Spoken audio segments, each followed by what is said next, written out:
Hi, so I'm Dr. Katherine Crichton. I'm currently affiliated with the University of Exeter. I do general things related to paleoclimate. This zone, the mesopelagic, also called the Twilight zone, is from 200 meters to 1,000 meters depth, roughly. It's called the Twilight zone because it gets some light from the surface, from the sun, but really not much, so hence the name Twilight zone.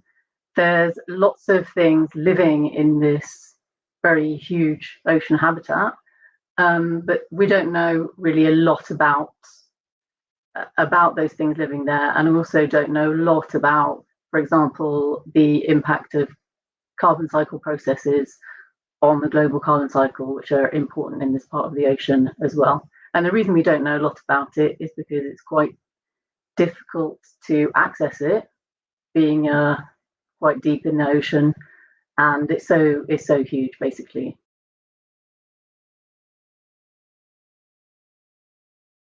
So the future predictions are to do with a warming world. So we want to know what might happen when the ocean's warmer.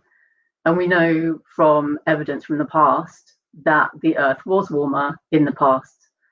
So in the paper, we looked at two periods in the past, 50 million years ago, when the Earth was about 5 degrees warmer than present, and about 50 million years ago, when the Earth was probably about 8 degrees warmer than present. So by looking at things that were going on at that time, by measuring things and evidence, we can say, well, we know the Earth was warmer then, so we can make a link between that and what might happen in the future.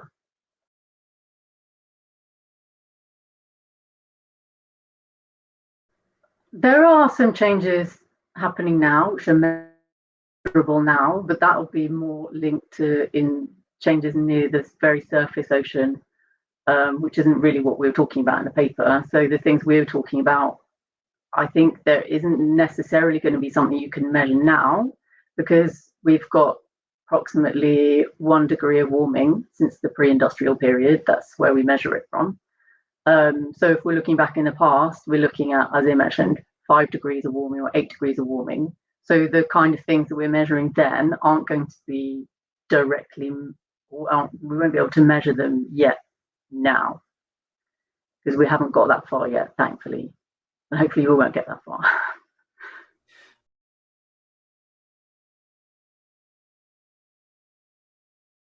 Yeah, so we've currently had about 1 degree of global warming since pre-industrial.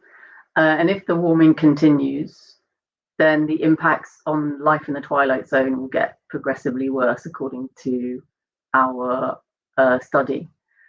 Um, so, for example, in a mid-range future warming scenario, which is probably going to be like 4 or 5 degrees of warming in the long term, we saw a possible reduction of about 40% of life in the Twilight Zone.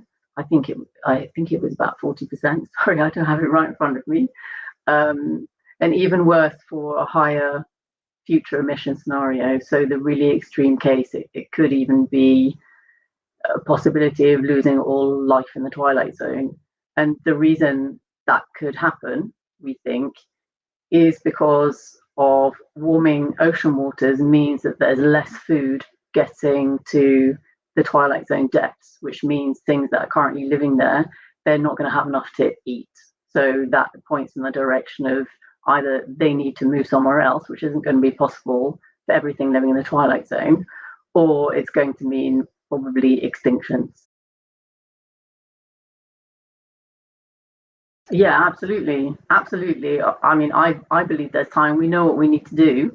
And it's not a case of, oh, if we miss the deadline that we've set, saying in the next 5 years, it doesn't mean that in 5 years' time we have to give up and say, well, let's stop trying to combat these possible bad futures, because everything we do is going to count. Well, when I was at school, I always enjoyed making stuff, but I was also quite good at maths and physics. So I actually did engineering at university. I did aerospace engineering. But what I found most interesting from that was satellites and space engineering. So I moved into space engineering a bit. and then got really interested in Earth observation and Earth sciences in general. So I kind of shifted over into Earth sciences. And I think my background with engineering really helped in working on Earth system modeling, because there's a lot of coding, there's lots of maths in it. So that was really quite a good fit for that.